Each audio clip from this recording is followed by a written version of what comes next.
Tonight we will walk together through ancient teachings that have guided seekers toward peace for thousands of years. We will discover 3 profound Buddhist tales, stories that hold within them the secrets to releasing worry, embracing the present moment, and finding the deep rest that comes when we finally stop fighting with life itself. Before we begin, if you feel moved to do so, share with us what time it is where you are and from which corner of the world you're listening.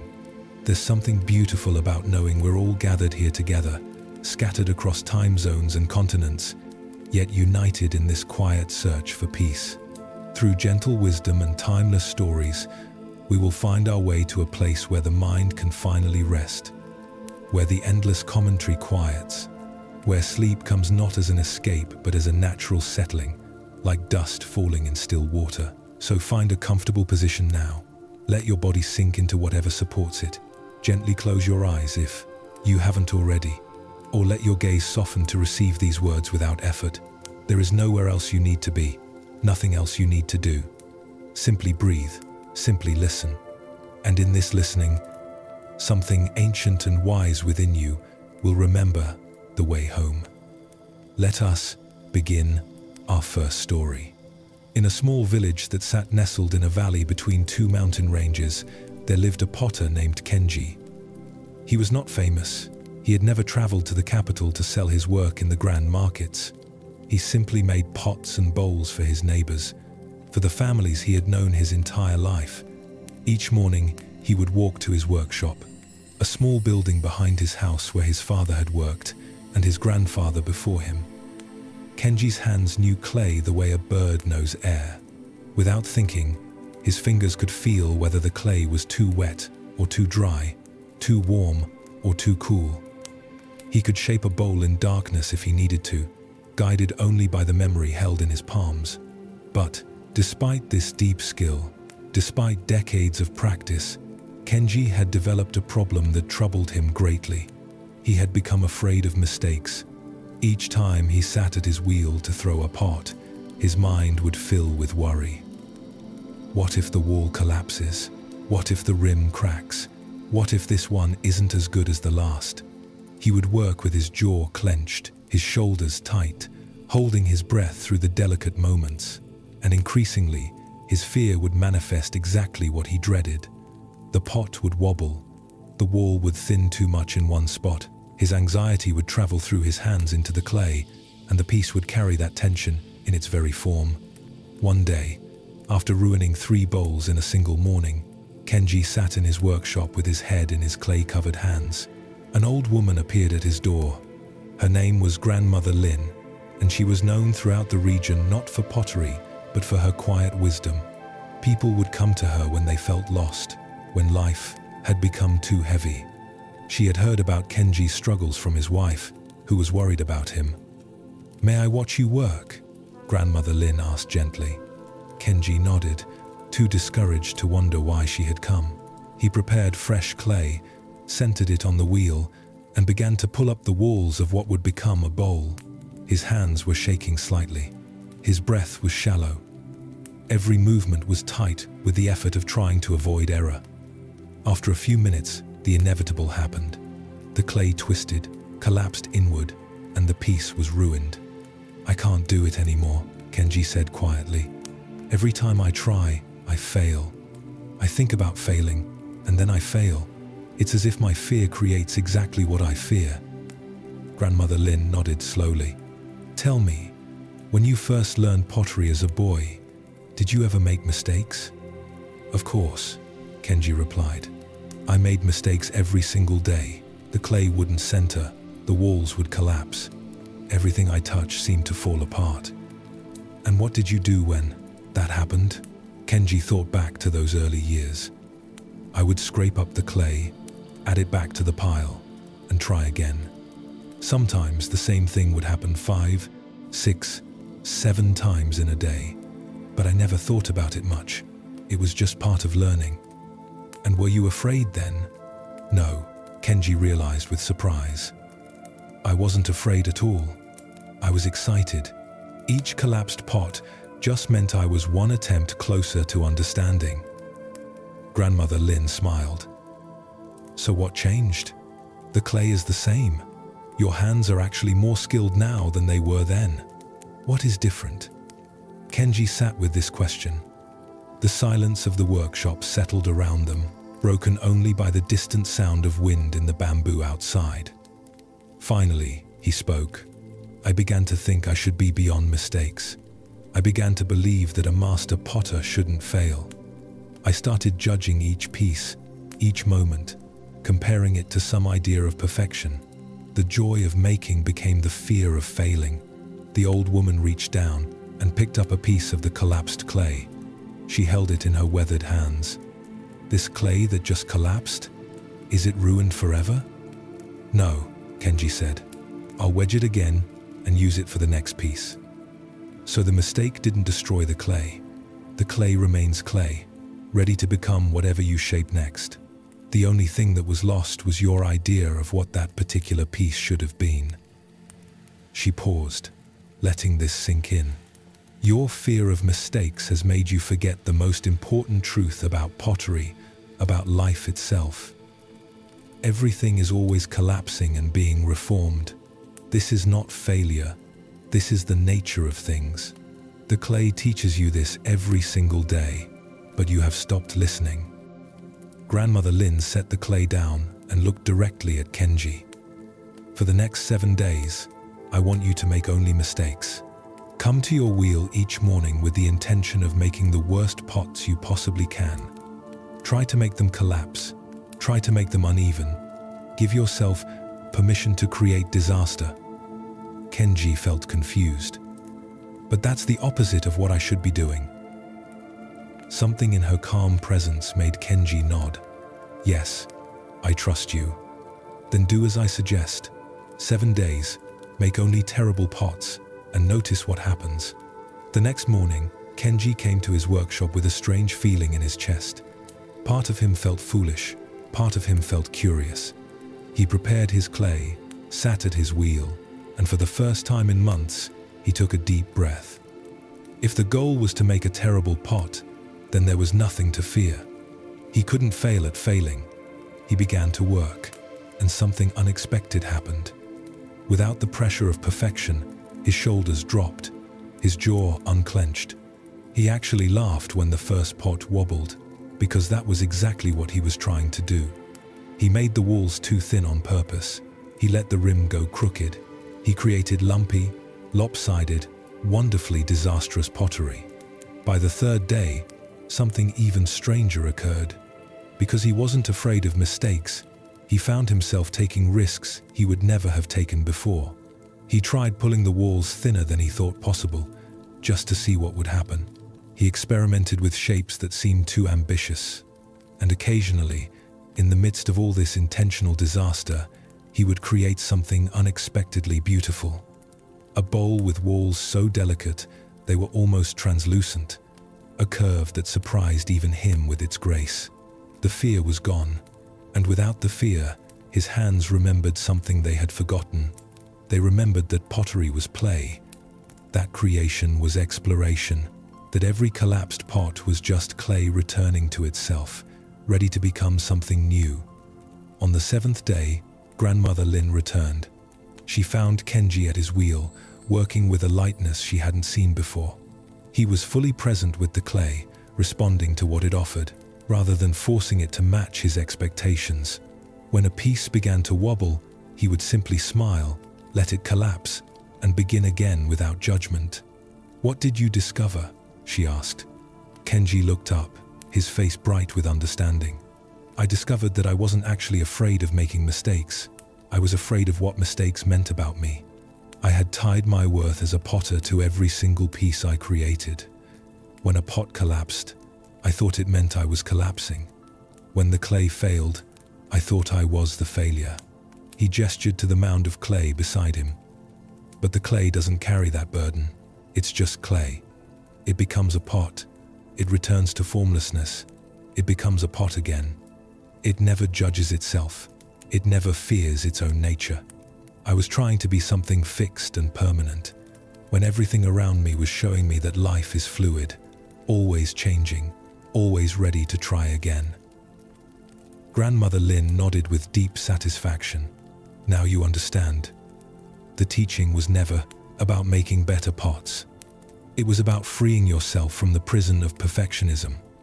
When you let go of the need to be perfect, you become free to be present. And presence is where all real mastery lives. She turned to leave, then paused at the door. One more thing. The pots you make now, free from fear, they will carry something in them that your afraid pots never could. They will carry your freedom. People will feel it when they hold them, even if they can't name what they feel. Your hands will speak a truth into the clay that your worried mind could never articulate. After she left, Kenji sat quietly for a long moment. Then he returned to his wheel, picked up a fresh piece of clay, and began to work. Not trying to make something perfect, not trying to avoid mistakes, simply meeting the clay exactly as it was, moment by moment, breath by breath, with the deep trust that whatever emerged would be exactly what it needed to be. This story of Kenji and his clay holds within it a wisdom that extends far beyond pottery wheels and village workshops. It speaks to something fundamental about how we relate to our own lives, our own efforts, our own inevitable stumbling as we make our way through this world. How many of us have become like Kenji, so afraid of failing that we can no longer fully engage with what we're doing? The Buddha taught about this kind of suffering. He called it the suffering that comes from craving for things to be different than they are. Kenji was suffering not because he made mistakes, but because he couldn't accept that mistakes were part of the process.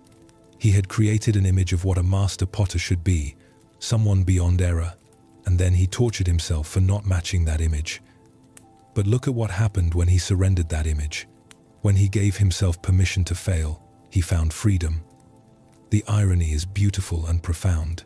By accepting imperfection, he actually became more skillful. By letting go of the fear of mistakes, he made fewer of them.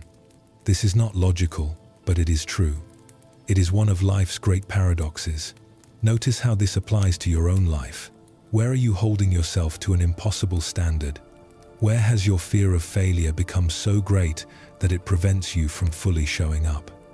Perhaps in your work, where you worry so much about doing things right that you've lost the joy of doing them at all. Perhaps in relationships, where you're so afraid of saying the wrong thing that you hold back your authentic self. Perhaps in your spiritual practice, where you judge every wandering thought as evidence that you're failing at meditation. The teaching is the same everywhere. Perfection is not the goal. Presence is the goal. And presence becomes possible only when we stop fighting with our own humanity, with our own tendency to stumble and fall and need to begin again. Let your breathing soften now as you take this in. Feel how your body knows how to breathe imperfectly. Each breath is slightly different, some deep, some shallow, some smooth, some rough. Your body has never been concerned with breathing perfectly. It simply breathes, again and again, meeting each moment with whatever breath is needed. This is your invitation, to live like clay, to allow yourself to be formed and reformed, to collapse and rise again without carrying the weight of judgment, to meet each moment not with the question, am I doing this right, but with the simple presence that says, here I am, ready to try, ready to fail, ready to learn, ready to begin again. Think about a child learning to walk. They fall hundreds of times. They stumble. They crash into furniture. They sit down hard on their padded diapers again and again and again. But do they judge themselves? Do they say, I'm terrible at walking, I should just give up? No. They simply get up and try again. There's no story about what their falling means. There's no identity wrapped up in whether they walk perfectly. There's just the natural learning process unfolding. Somewhere along the way to adulthood, we lose this. We develop this voice that judges every mistake as evidence of something fundamentally wrong with us. We attach our worth to our performance. We forget that we are not our successes or our failures. We are the awareness that witnesses both, the space in which all of it unfolds. Kenji's liberation came when he remembered what the clay had been trying to teach him all along. That form is temporary. That collapse is not the end but part of the cycle. That the willingness to begin again is more valuable than the illusion of never failing. His hands had always known this. His body had always known this. But his mind had gotten in the way with its stories and judgments and fears. This is what Grandmother Lin saw so clearly. She didn't need to teach Kenji new pottery techniques. She needed to help him unlearn the mental habits that were blocking his natural skill. The 7 days of intentional mistakes weren't about pottery at all. They were about breaking the spell of perfectionism, about loosening the tight grip of fear that was strangling his joy and his art. And notice what happened in that space of permission. When he was allowed to fail, he found freedom to experiment. When he let go of control, his hands found their own wisdom. When he stopped forcing outcomes, beauty emerged spontaneously. This is the paradox of trying too hard. The tighter we grip, the more elusive what we seek becomes. There's a famous Zen saying, "Before enlightenment, chop wood, carry water. After enlightenment, chop wood, carry water." The activities are the same. What changes is the quality of presence we bring to them. Kenji was still making pots before and after Grandmother Lin's teaching. But before, he was making them in a prison of anxiety. After, he was making them in a field of freedom. This freedom is available to you right now. Not someday when you finally get good enough. Not in the future when you've mastered everything. Right now, in this moment, with whatever you're bringing to it. The breath you're breathing right now doesn't need to be perfect. The body you're resting in doesn't need to be different. The mind wandering through its thoughts doesn't need to be quieter or calmer or more spiritual. Everything is already workable, exactly as it is. This is the great relief. You don't need to fix yourself before you can begin. The beginning is accepting yourself as you are. Mistakes and all, collapse and reformation, again and again, like clay on the wheel. If you find yourself returning to this space when the night feels long and sleep seems distant, you're always welcome here. This practice of gentle acceptance, of letting go of perfection, it's something we can explore together. For those who want to continue this journey, Sleepy Monk is here whenever you need this reminder that you are enough, exactly as you are. Rest here for just a moment. Let the story of Kenji settle into the quiet spaces of your awareness. You don't need to hold on to it tightly, like clay. Let it take whatever shape it needs within you. Some part of you already understands what it means to be afraid of your own mistakes. Some part of you is ready to soften that fear. Now let us move into our second story, a tale that will take us deeper into the wisdom of acceptance and release. In a village by the banks of a wide river, there lived a merchant named Sato.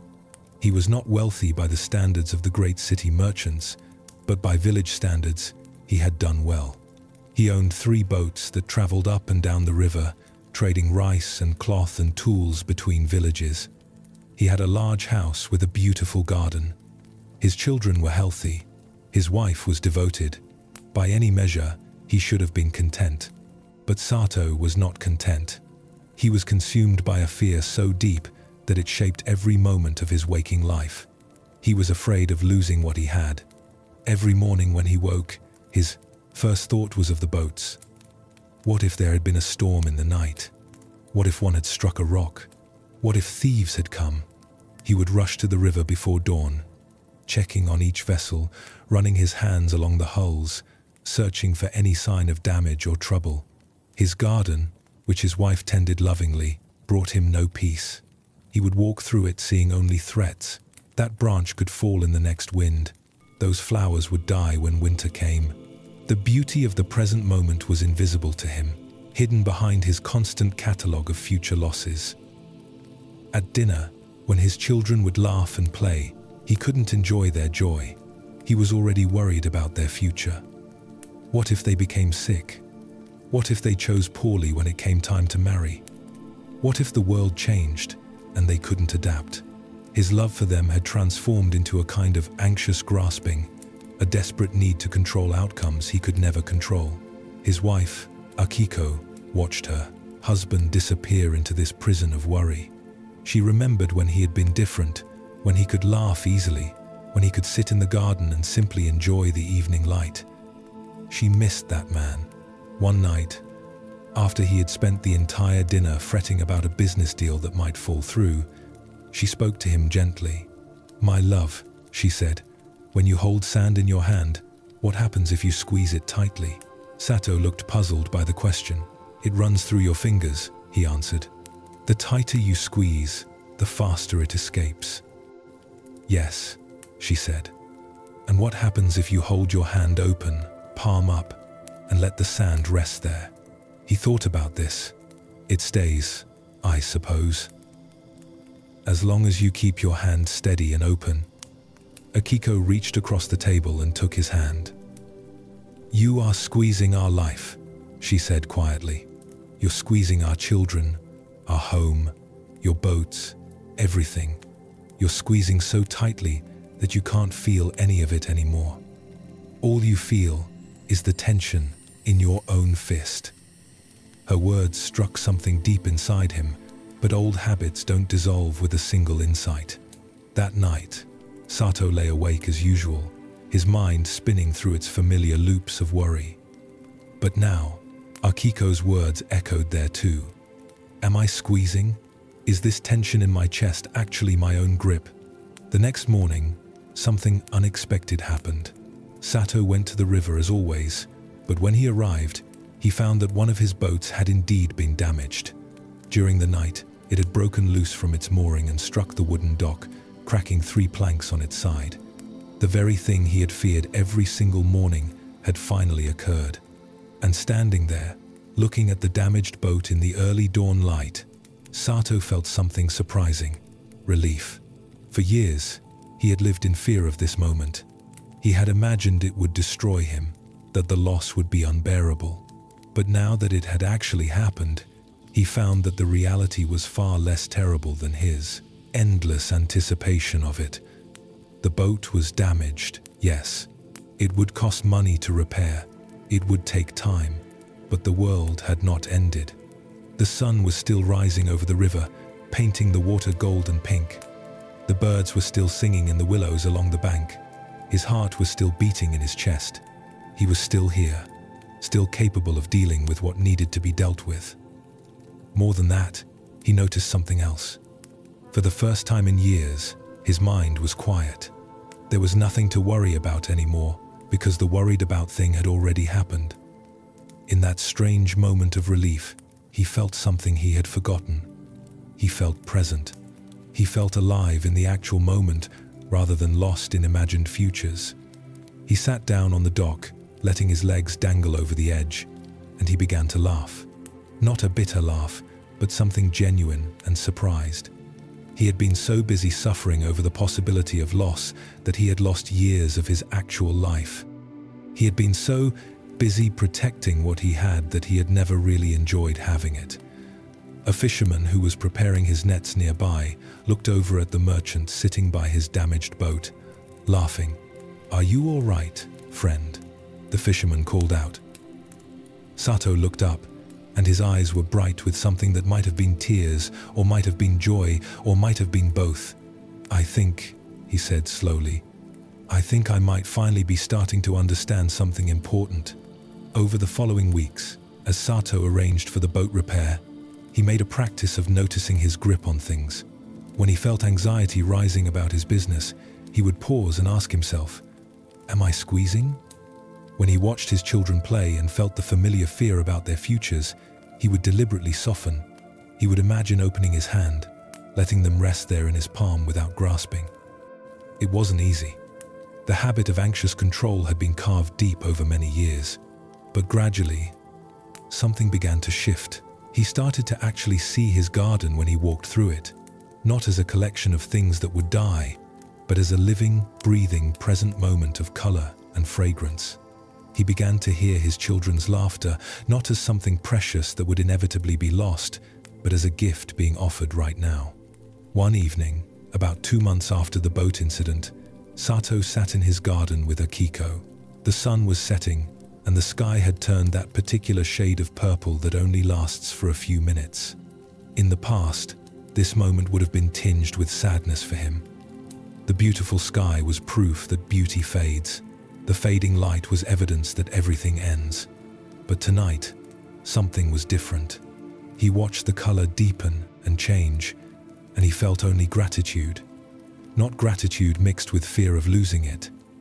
Just gratitude, pure and simple, for being alive in this moment, to witness this sky. "Do you remember," Akiko said softly, "what you used to say when we first married, when we would sit like this?" Sato thought back. "I would say that I was the luckiest man alive." "Yes," she said. "And then you stopped saying it. I always wondered when that changed." Sato reached for her hand. "I think I stopped feeling lucky once I started being afraid of becoming unlucky. I forgot that luck isn't about what you have. It's about whether you can be present with what you have."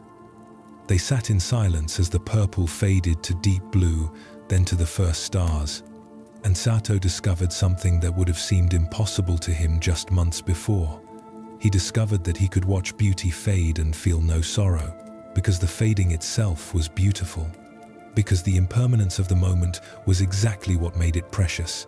Because nothing needed to last forever to be perfect right now. The damaged boat was repaired and returned to service.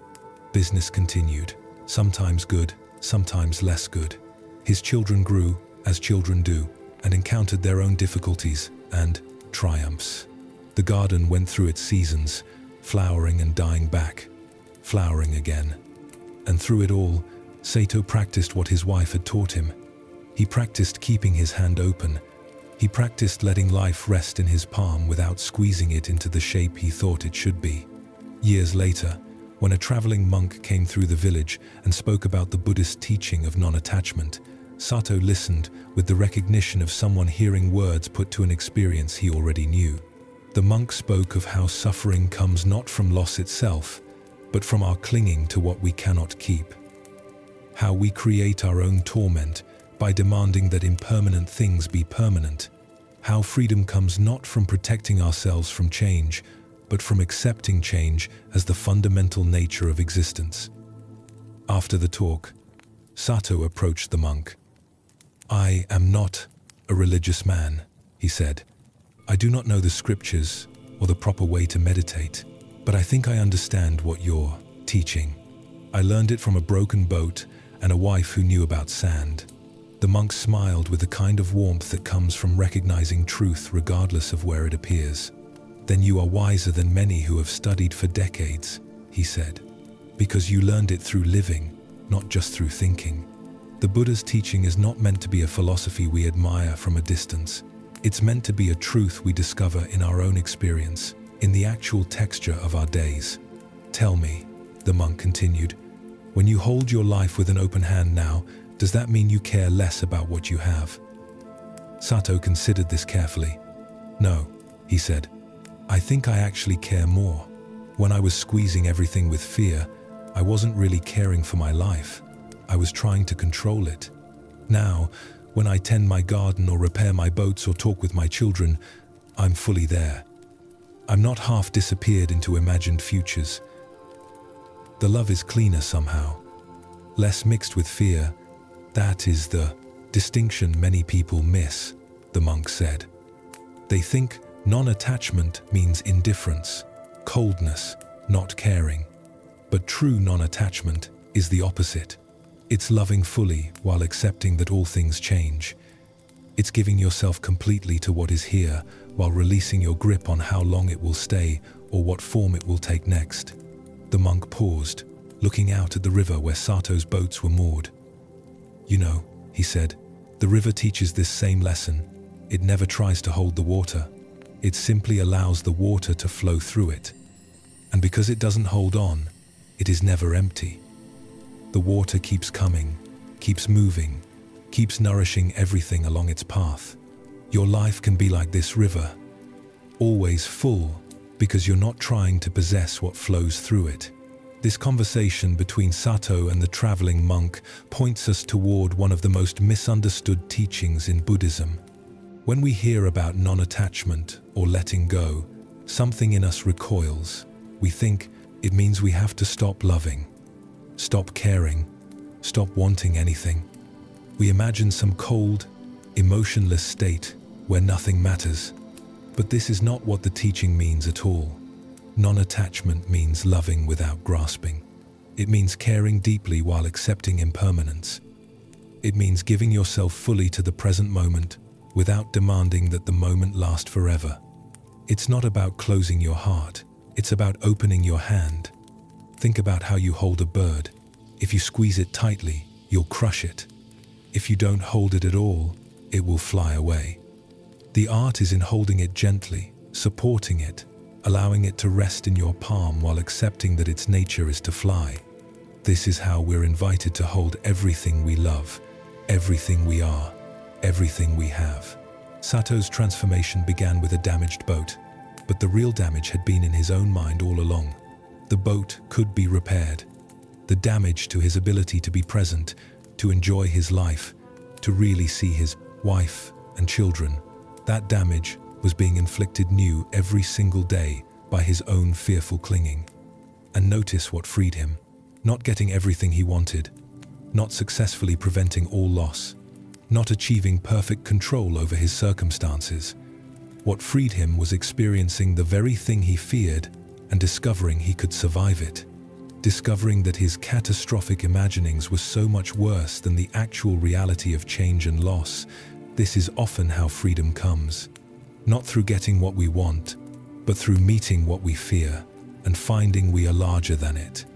Finding that life continues, that the sun still rises, that there is still beauty, still love, still the simple miracle of breath moving in and out of the body. Let yourself breathe now with this understanding. Notice if you're holding your breath, holding your body, holding anything with that quality of tight fear. See if you can soften just a little, not abandoning anything, just loosening your grip, opening your hand, letting what is here rest in your palm without squeezing it. What in your life are you trying to protect by squeezing it? What relationship are you holding so tightly that you can't feel it anymore? What dream are you gripping so hard that it's escaping through your fingers like sand? What if you could love it all just as much, maybe even more, while holding it more gently? The practice is simple, but not easy. Throughout your day, notice the tension that comes from trying to control what cannot be controlled. Notice the anxiety that arises from demanding that impermanent things be permanent. And in those moments, take a breath, soften, open your hand, not giving up, not becoming passive, just releasing the desperate grip that creates so much of our suffering. Sato learned this from a boat and a wife, and eventually from a monk who confirmed what he had discovered. But you can learn it right now, right here, in this moment. You don't need to wait for something to break. You don't need permission from a teacher. You only need to notice where you're squeezing and make the gentle choice to soften. There's a beautiful teaching in Zen about carrying water in a bucket. If you carry the bucket rigidly, with your whole body tensed against spilling, you'll actually spill more. The tension creates stiffness, and stiffness creates jerky movements that slosh the water. But if you carry the bucket with relaxed strength, with supple awareness, the water stays calm. You move with it rather than against it. This is how Sato learned to carry his life. Not with the rigid tension of fear, but with the relaxed strength of acceptance. He still cared about his boats. He still loved his family. He still worked to provide and protect. But he did it all with an open hand, with the understanding that some things would be lost no matter how carefully he carried them, and that this loss was not a failure but simply the nature of existence. His children noticed the change in him. Where once he had been quick to warn them about dangers, quick to restrict their exploration out of fear, now he allowed them more freedom. He still guided them, still protected them from genuine harm, but he no longer tried to shield them from every possible disappointment or difficulty. He understood that they needed to learn to carry their own lives, and that meant letting them stumble sometimes. One day, his youngest son came home with tears streaming down his face. He had been playing with a wooden boat his grandfather had carved for him, and it had gotten caught in the current and swept away downriver. The boy was inconsolable. "I lost it," he sobbed. Grandfather's boat is gone forever. In the past, Sato might have immediately tried to fix the situation. He would have rushed to retrieve the boat, or promised to have another one carved, or perhaps scolded the boy for being careless. But now, he simply sat down beside his son and put an arm around him. "It hurts to lose something you love, doesn't it?" Sato said gently. The boy nodded, still crying. "Tell me, what do you remember most about that boat?" Through his tears, the boy began to talk. He remembered the smooth wood under his fingers, the way it had bobbed in the water, the afternoons spent sailing it in the calm pools by the riverbank, the pride he felt showing it to his friends. As he spoke, his crying began to slow. The memories were still there, still his, even though the boat was gone. "Those memories," Sato said softly, "the joy you felt playing with that boat, can anyone take that away? Can the river carry that downstream?" The boy thought about this. "No," he said quietly. "I still have all the happy times. Yes. And someday, when you're grown with children of your own, you might carve them a boat and remember your grandfather and this boat that sailed away. Everything that happens becomes part of you. Nothing is ever truly lost, because it all becomes part of your story, part of what shaped you." The boy leaned against his father, and they sat together in silence. The grief was still there, but it was softer now, held in a larger understanding. Not pushed away, not fixed, just allowed to be what it was. This moment with his son showed Sato how far he had come. A few years earlier, he would have been as devastated as the boy, perhaps more so. The loss of his father's handiwork would have felt unbearable, but now he could hold space for his son's grief without being overwhelmed by his own. He could acknowledge the loss while also seeing the gifts that remained. Akiko watched from the doorway, and her heart filled with gratitude. She had married a good man, but worry had been stealing him away piece by piece. Now, watching him comfort their son with such presence and wisdom, she felt like she was seeing the man she married, only deeper, only more fully himself. That night, as they prepared for sleep, she told him this. "You've changed," she said simply. "You're here now, in a way. You weren't before." Sato smiled in the darkness. "I think I finally understood what you were trying to teach me," he said. "About the sand, about the squeezing. I spent so many years afraid of losing things that I couldn't actually enjoy having them. I was like someone invited to a feast who spends the whole time worrying about when the food will run out instead of tasting what's in front of them." "And what do you taste now?" Akiko asked. "Everything," he said. "The softness of this pillow, the sound of your breathing beside me, the cool air coming through the window, the fact that our children are safe in their beds. I'm not thinking about tomorrow's problems or yesterday's mistakes. I'm just here, and here is enough." They lay in comfortable silence, and Sato felt something he hadn't felt in years. He felt at peace. Not because everything was perfect, not because all his fears had been proven wrong, but because he had stopped fighting with the truth that some things cannot be controlled, and, in that surrender, he had found a deeper kind of strength. The teaching that Sato learned is one that the Buddha himself spoke of frequently. He called it the teaching of impermanence, of anicca. Everything that arises also passes away. Everything that comes together will eventually come apart. This is not a pessimistic teaching. It's simply a realistic one. And when we truly understand it, when we feel it in our bones, rather than just thinking it with our minds, it transforms how we live. When we accept impermanence, we stop wasting energy trying to freeze time. We stop exhausting ourselves trying to make temporary things permanent. We become like the river the monks spoke of, allowing life to flow through us without trying to dam it up and control it.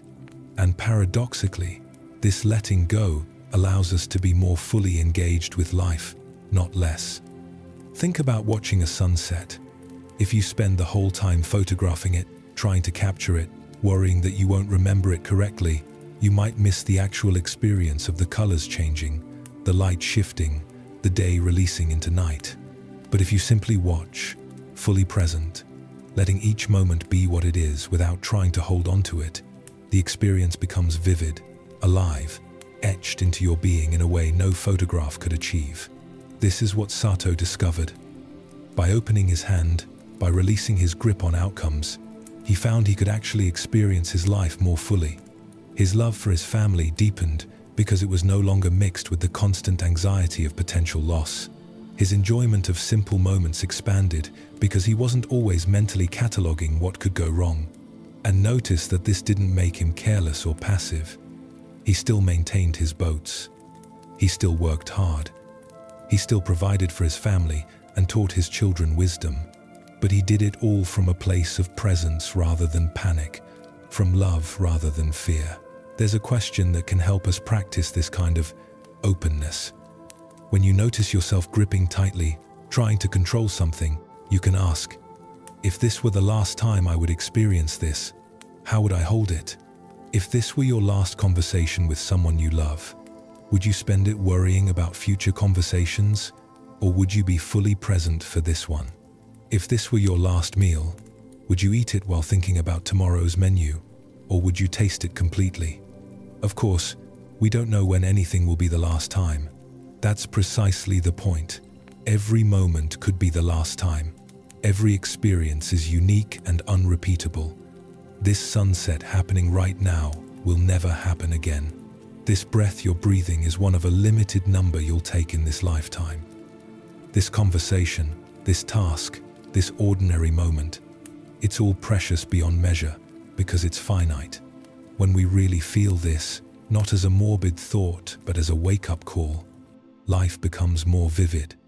We stop sleepwalking through our days. We stop postponing presence until some imagined future when things are finally the way we think they should be. We show up now, for what is, as it is. Sato's story teaches us that the things we fear losing are already lost. In a sense, everything is always in the process of passing away. The flower is already wilting from the moment it blooms. The child is already growing from the moment they're born. The moment is already becoming memory even as it happens. This is not sad unless we resist it. When we accept it, it becomes the very thing that makes life precious. Imagine if flowers lasted forever. Would we treasure them the same way? Would we pause to really see them if they never changed? It's their temporary nature that makes them so beautiful, so worthy of our attention. The cherry blossoms of Japan are celebrated precisely because they last only a few weeks. Their brief appearance is a reminder to be present, to not miss this fleeting beauty. Your life is like those cherry blossoms, brief, unrepeatable, infinitely precious because it's finite. Every person you love, every experience you have, every ordinary moment of breathing and being alive, it's all a temporary flowering. And you can meet this truth with terror, spending your days in anxious grasping, or you can meet it with wonder, spending your days in grateful presence. Sato chose wonder, he chose presence, and in doing so, he found that life opened up in ways he had never imagined possible. The very impermanence he had feared became the gateway to a deeper appreciation, a richer engagement, a more authentic love. Let yourself rest in this understanding now. Feel the weight of your body settling into whatever supports it. Notice the breath moving through you, this breath that will never come again in exactly this way. Can you be with it without trying to hold on to it? Can you experience it fully, knowing it will pass? This is the practice. This moment, this breath, this simple being here. Not trying to make it last forever. Not trying to turn it into something it's not. Just opening your hand and letting it rest there, alive and temporary and perfect exactly as it is. The teaching of the open hand, the teaching that Akiko gave to Sato through her simple question about sand. This teaching appears in many forms throughout Buddhist wisdom. Sometimes it's spoken of as non-attachment, sometimes as letting go, sometimes as acceptance or surrender. But all these words point to the same essential truth, that suffering comes not from life's changes, but from our resistance to those changes. We live in a world that constantly tells us the opposite. We're encouraged to grasp, to accumulate, to hold tight to everything we acquire. We're taught that security comes from control, that love means possession, that success means making things permanent. But this approach creates the very suffering it claims to protect us from. Sato discovered what happens when we release that approach. He found that his boats were safer when he wasn't constantly hovering over them in panic. His family relationships deepened when he stopped trying to control their every move. His business actually improved because he could make clearer decisions when he wasn't paralyzed by fear of every possible outcome. This is the paradox at the heart of the teaching. By letting go, we actually take better care of things. By accepting impermanence, we become more present and engaged. By opening our hand, we find we can hold more than we could when our fist was clenched tight. And here's something even more profound that Sato learned through his journey. The fear of loss, the anxiety about things changing, these feelings were actually preventing him from fully having what he already possessed. He owned 3 boats, but he never enjoyed them because he was always worried about losing them. He had a beautiful garden, but he couldn't see its beauty through his catalogue of potential disasters. He had healthy, happy children, but he was too busy imagining future problems to delight in their present joy. So in a very real sense, his grasping had already created the loss he feared. He had lost the ability to actually experience his life. The tragedy wasn't that things might be taken from him someday. The tragedy was that his fear had already taken them from him, long before any actual loss occurred. This is what happens to so many of us. We sacrifice the present moment on the altar of an imagined future. We miss what is because we're so busy worrying about what might be. We lose today in our anxiety about tomorrow. And then, when tomorrow comes and becomes today, we lose that too in worry about the next tomorrow. It's an endless cycle of absence from our own lives. But it doesn't have to be this way. Sato proved that. He showed that it's possible to break this cycle, to return to presence, to open the hand and discover that what rests there is enough, more than enough, everything. The practice he developed of asking himself, "Am I squeezing?" became a lifelong companion.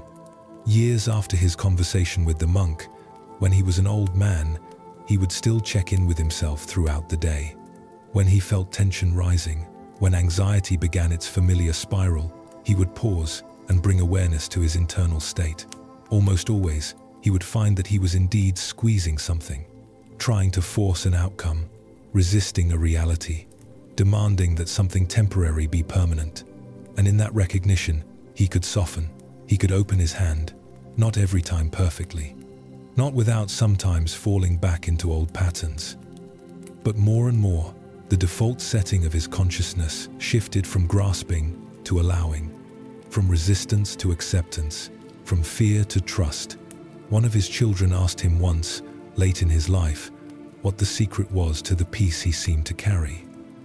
Sato thought about this for a long time before answering. "I think," he finally said, "the secret is remembering that I am not separate from the river. I am not standing on the bank trying to control the current. I am in the river. I am part of the flow. When I remember this, I can stop struggling and start swimming." His child didn't fully understand this answer at the time. But years later, facing their own struggles with change and loss, they would remember these words and finally grasp what their father had been trying to share. The wisdom that we are not separate from life, fighting against it, but part of it, moving with it. That resistance is optional. That opening is always possible. Now, as you rest here in this quiet space, feeling the gentle rhythm of your own breathing, you might notice what you're holding tightly. Not with your hands, but with your mind. What are you squeezing? What future loss are you defending against right now? What temporary thing are you trying to make permanent? You don't need to force anything to change. Just notice. Bring gentle awareness to where tension lives in your body, in your thoughts, in your relationship to your life. And in that noticing, you might find that something naturally begins to soften. Not because you're trying to make it soften, but because awareness itself is a kind of opening. The breath moves in, the breath moves out. Nothing stays, everything flows. And in this flowing, there is a peace that surpasses the small peace of getting what you want. There is the vast peace of accepting what is.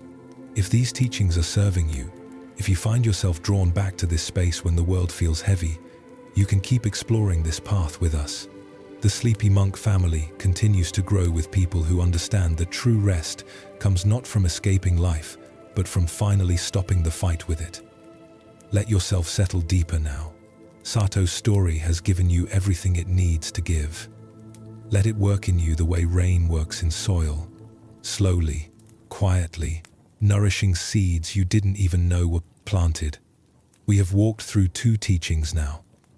The teaching of the clay, which showed us that mistakes are not failures, but part of the natural cycle of learning and creating. The teaching of the open hand, which revealed that our grasping creates more suffering than any actual loss ever could.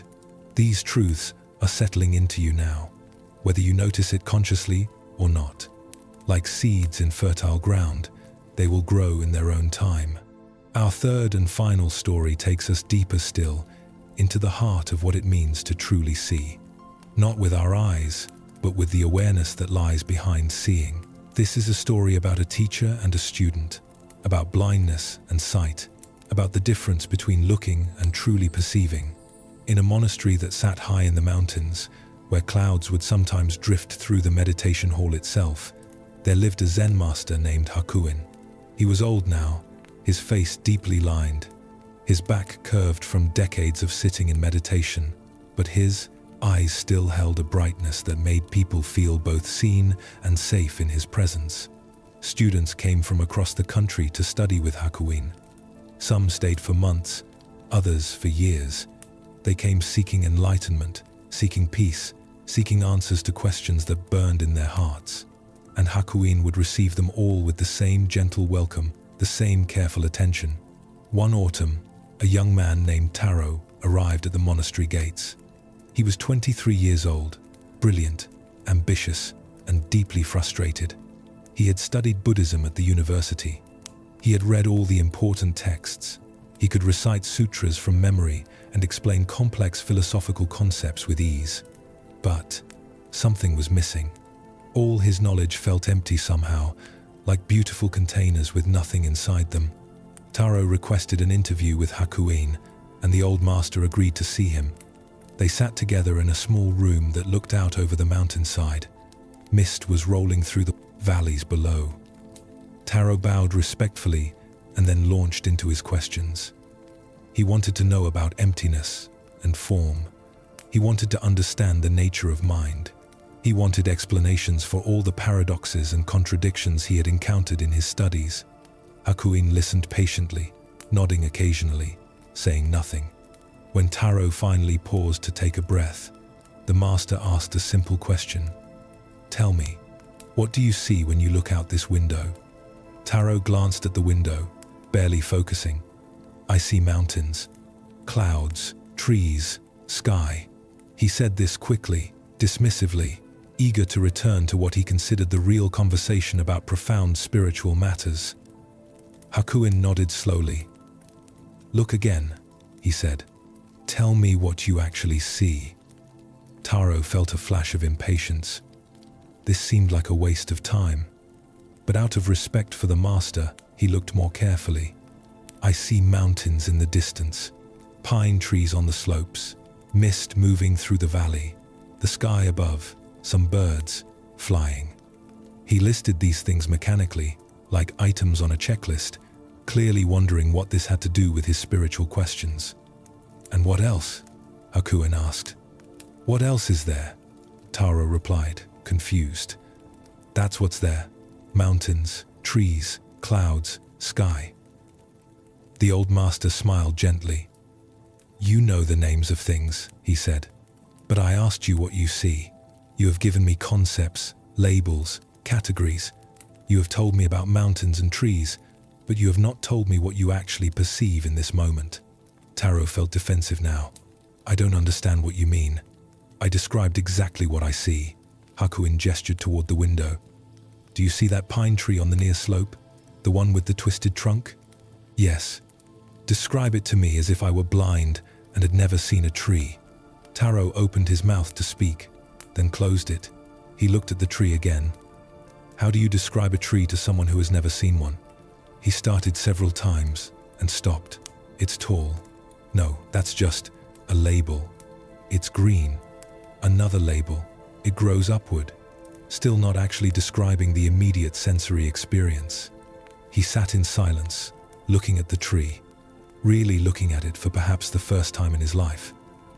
And he began to notice things he had never noticed before. The way the light caught on certain needles and made them almost luminous. The particular angle of that one branch reaching out as if grasping for something. The texture of the bark, rough and complex. The way the tree seemed both solid and somehow alive with movement, even though it was rooted in place. The longer he looked, the more impossible it became to put into words. The tree was not any of the labels he had for it. It was this particular presence, this specific being, existing in this moment of light and air, and his own awareness receiving it. Hakuin watched the young man's face change as he looked. Something was opening in Taro. The hard shell of his conceptual knowledge was beginning to crack. After a long silence, Taro turned back to the master. I don't know how to describe it, he admitted quietly. Good, Hakuin said. Now you are beginning to see. When you don't know how to describe something, when you encounter the limits of your concepts and labels, you are finally meeting reality itself. Everything you studied, all those texts and teachings, they were trying to point you toward this direct experience. But you were so busy studying the pointing finger that you never looked at what it was pointing toward. Taro felt something shifting inside him, a kind of humility he had never experienced before. He had come to the monastery thinking he knew so much. Now he was discovering he had been blind. The master continued. You asked me about emptiness and form. You wanted explanations, but explanations are just more concepts, more labels. If I explain emptiness to you, you will think you understand it. You will add it to your collection of ideas. But the actual experience of emptiness that requires this, he gestured to the window. It requires learning to see without the filter of all your knowing. Over the following weeks, Hakuin gave Taro a strange practice. Each day, he was to sit by that same window for 2 hours and simply look. Not meditate in the formal sense, not close his eyes and focus on his breath.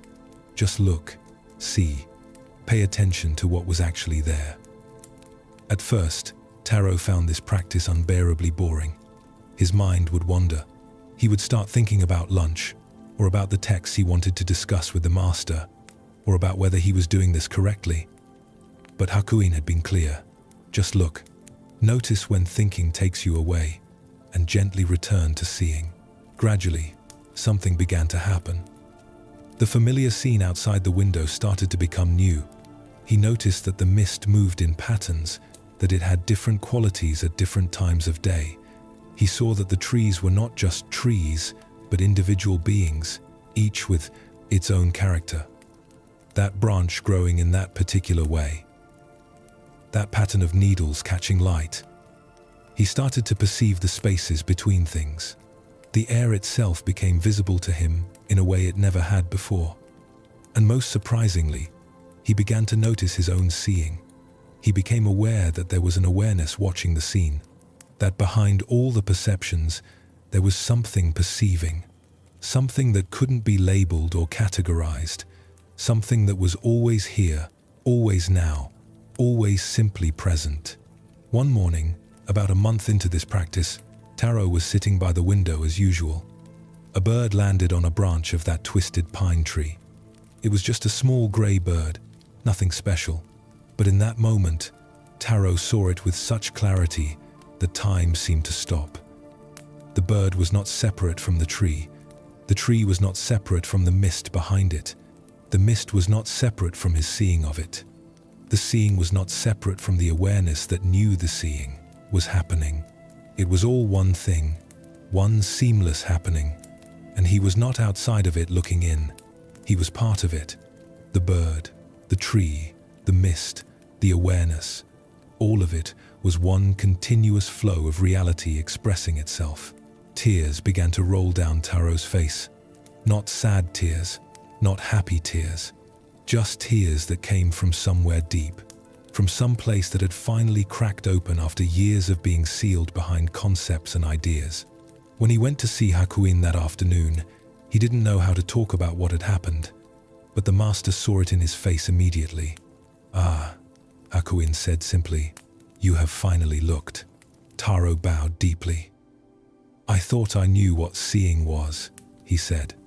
"I thought I understood what the teachings were pointing to, but I was blind. I was so busy thinking about reality that I couldn't actually experience it." The old master nodded. "This is the greatest barrier for intelligent people. Their intelligence becomes a prison. They can understand anything, conceptually. But concepts are not the thing itself. The map is not the territory. The menu is not the meal. All your studies gave you very detailed maps, but you forgot to actually take the journey." "What do I do now?" Taro asked. "How do I keep this? How do I make sure I don't lose this?" Hakuin laughed gently. "And there you go again. Trying to grasp, trying to control, trying to make a temporary experience permanent. This is the next lesson. Whatever you saw this morning, it was just this morning's seeing. Tomorrow morning will bring tomorrow's seeing. You don't need to keep anything. You only need to keep looking, keep meeting reality fresh in each moment." But over the following months, Taro did find that something had fundamentally shifted. He couldn't unsee what he had seen. The direct experience of interconnectedness, of non-separation, it had changed the basic operating system of his consciousness. He still had thoughts. He still used concepts and labels. But he no longer mistook them for reality itself. He knew the difference now between the map and the territory. His study of texts became different. When he read about emptiness now, he wasn't collecting information. He was recognizing something he had directly tasted. The words became doorways rather than destinations, pointers rather than answers. And he noticed something else. The constant frustration he had carried, that sense of something missing, it had dissolved. Not because he had found some ultimate answer, but because he had stopped living in his head and started living in direct experience. The questions he had been so desperate to answer suddenly seemed less urgent, not because they weren't important, but because the act of living, of simply being present, was so much richer than any answer could be. One day, about 6 months into his stay at the monastery, Taro was walking through the forest. It was early spring, and everything was beginning to bloom.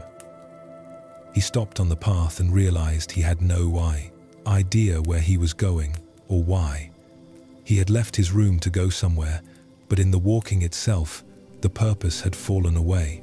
He was just standing on a forest path, feeling the coolness of the air, hearing birds singing in the canopy above, seeing light filtering through new leaves. And it was enough, more than enough. It was everything. This is what all those texts were trying to tell me, he thought. This simple being here, this direct taste of existence. But I couldn't hear it through all my thinking about it. When Taro eventually left the monastery to return to his life in the city, he carried something with him that couldn't be taken away. Not a collection of insights or spiritual experiences, not a set of beliefs or philosophical positions, but a way of seeing. A remembrance that beneath all the concepts and interpretations, there is always this direct, immediate reality, always available, always fresh. Years later, when he became a teacher himself, he would often tell his students about that twisted pine tree, about sitting by the window day after day, learning to see what was actually there rather than what his mind said was there, about the bird that broke open his heart simply by being exactly what it was. And he would give them the same practice Hakuin had given him. Not as a meditation technique, not as a path to some special state, but as a way of remembering what they had forgotten. That life is not a problem to be solved or a concept to be understood. It is an experience to be lived, a seeing to be seen, a presence to be present with. Stop reading about the flower, he would tell them. Go look at an actual flower. Don't think about what the sutras say about impermanence. Watch something actually change. Don't analyze your experience of this moment. Actually have the experience. This teaching that Hakuin gave to Taro is one of the most essential and most overlooked teachings in all of Buddhist practice. We live almost entirely in our concepts about reality rather than in reality itself. We spend our days lost in thoughts about life instead of actually living. We interpret, analyze, categorize, and judge everything we encounter. And in doing so, we miss the direct, unfiltered experience of existence. Think about how you move through your day. How often are you actually present with what you're doing? When you eat, are you tasting the food? Or are you thinking about something else, planning your next task, scrolling through your phone?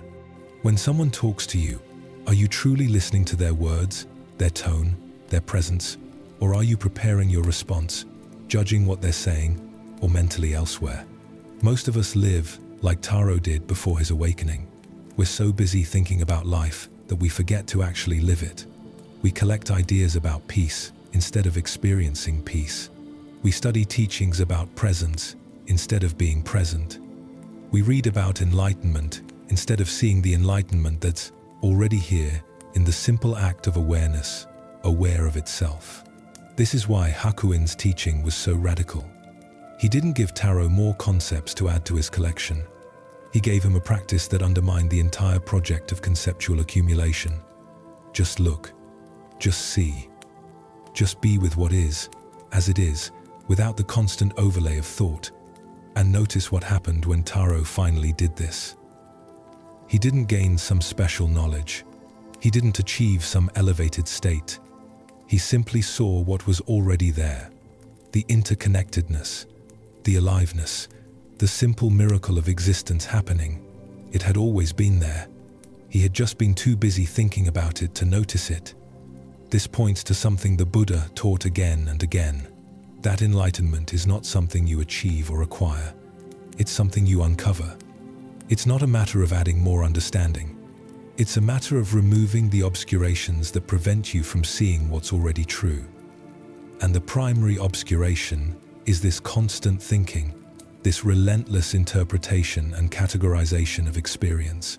When you look at a tree and immediately think, tree, you've already moved away from the direct perception. You've replaced the living reality with a mental label. You're no longer seeing the tree, you're seeing your concept of tree. But when you look without labeling, when you allow perception to happen without immediately capturing it in language, something opens up. The world becomes fresh again, new. You see things you've looked at 1,000 times as if for the first time, because in a very real sense, it is the first time. This tree in this light in this moment has never existed before and will never exist again. This is what Taro discovered by that window, that everything is unique, everything is fresh, everything is appearing and disappearing in each moment. But we miss it because we're so busy relating to our stale concepts about things instead of the things themselves. Let yourself experiment with this right now. Whatever you can hear in this moment, the sound of these words, or perhaps other sounds around you, can you hear them without naming them? Can you experience the pure sensation of sound waves moving through air, touching your ears, being translated into electrical signals in your brain, all of it happening so fast, so mysteriously? Can you meet this miracle without reducing it to traffic noise, or voice, or any other label? Or feel the sensation of your body resting, not thinking, I am lying down, or this is my bed.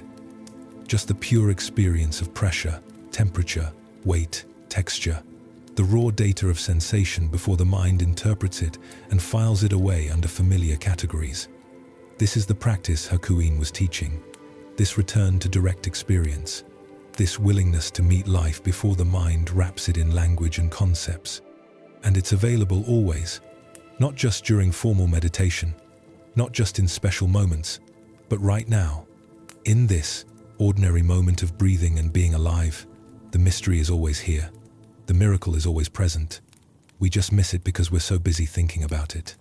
Taro's transformation wasn't dramatic in the way we usually imagine spiritual breakthroughs. He didn't suddenly develop magical powers or achieve some permanent state of bliss. He simply learned to see. And in seeing, he found the peace he had been searching for through all those texts and teachings. Because here's what he discovered. The anxiety, the frustration, the sense of something missing, all of it lived in the gap between reality and his thoughts about reality. When he was lost in concepts, he was suffering. When he returned to direct experience, the suffering dissolved. Not because experience was always pleasant, but because direct experience doesn't create the kind of existential suffering that comes from believing our thoughts about how things should be. The pine tree outside Hakuin's window existed in perfect peace. Not because its life was easy. It faced wind and cold and drought and insects. But it didn't have thoughts about how it should be different. It didn't compare itself to other trees. It didn't worry about the future or regret the past. It simply grew in response to conditions, bent in response to wind, dropped needles when the time came, and produced new growth when spring arrived. This is what Taro saw when he really looked at that tree. He saw a teaching about how to live, not by becoming a tree, but by understanding that the peace he was seeking wasn't in getting his thoughts right or his understanding perfect. It was in learning to live more from direct experience and less from conceptual interpretation. After Taro left the monastery, he would sometimes catch himself slipping back into old patterns. His mind would start spinning with analysis, with worries, with plans and interpretations. But now, he had a tool. He would remember that window. He would remember the practice of just looking. And he would bring himself back to direct experience. What do I actually see right now? What do I actually feel? What is actually happening beyond my story about what's happening? And every time he did this, without fail, he would find that the present moment was workable. It might not be what he wanted. It might be difficult or uncomfortable, but it was real. And there was a kind of stability in that reality that his thoughts could never provide. One of his students once asked him, "But isn't thinking important? Don't we need to analyze and plan and understand things conceptually?" "Of course," Taro replied. "Thinking is a valuable tool. The problem isn't thinking itself. The problem is mistaking thinking for living. It's like mistaking a hammer for a house. The hammer is useful for building the house, but you can't live in the hammer. Use thoughts as tools," he would teach. "Use them when they're helpful for navigating practical matters. But don't confuse the map with the territory. Don't mistake your thoughts about life for life itself. And remember to put the tool down sometimes and actually experience what you're here to experience." This teaching about direct seeing is especially important in our current age. We live in a time when we're constantly consuming information about life rather than living it. We read about experiences instead of having them. We scroll through images of beautiful places instead of going to beautiful places. We study wisdom teachings instead of embodying wisdom. And even in our spiritual practices, we can fall into this trap. We can become experts on meditation without actually meditating. We can know everything about Buddhism without ever tasting the direct experience that the Buddha was pointing toward. We can have elaborate philosophical understanding of concepts like emptiness and interdependence without ever directly perceiving these truths. Hakuin understood this danger. That's why he gave Taro such a simple, direct practice. Not something complex that would engage his brilliant analytical mind, but something so simple that it bypassed analysis entirely. Just look, just see, just be with what is. And that's the invitation being offered to you right now. Not to understand this teaching conceptually, not to add it to your collection of spiritual ideas, but to actually practice it. To stop reading about the present moment and actually be present. Can you feel your breath moving in your body right now? Not think about it, actually feel it. The cool air entering your nostrils, the gentle expansion of your chest or belly, the natural pause at the top of the inhale, the releasing of the exhale. All of this happening by itself, without your effort, a miracle of biological intelligence that's been keeping you alive since the moment you were born. Can you feel the weight of your body, the pressure of contact with whatever surface supports you? Not as an idea, but as actual sensation. The temperature of that contact, the quality of the texture, the way pressure is distributed across different parts of your body. This is direct experience. This is what Taro learned to access through his practice by the window. This ground of immediate reality that exists before and beneath all our thinking about it. And when you rest here, even for a moment, something settles. Not because you've figured anything out, but because you've stopped needing to figure things out. You've stopped living in the problem-solving mind and started resting in the experiencing being. This teaching isn't asking you to stop thinking forever. That would be impossible and unnecessary. The mind is designed to think, but you can learn to recognize when thinking is useful and when it's simply creating suffering. When you're caught in loops of worry about the future or regret about the past, that thinking isn't serving you. It's taking you away from the only moment you can actually live in, which is this one.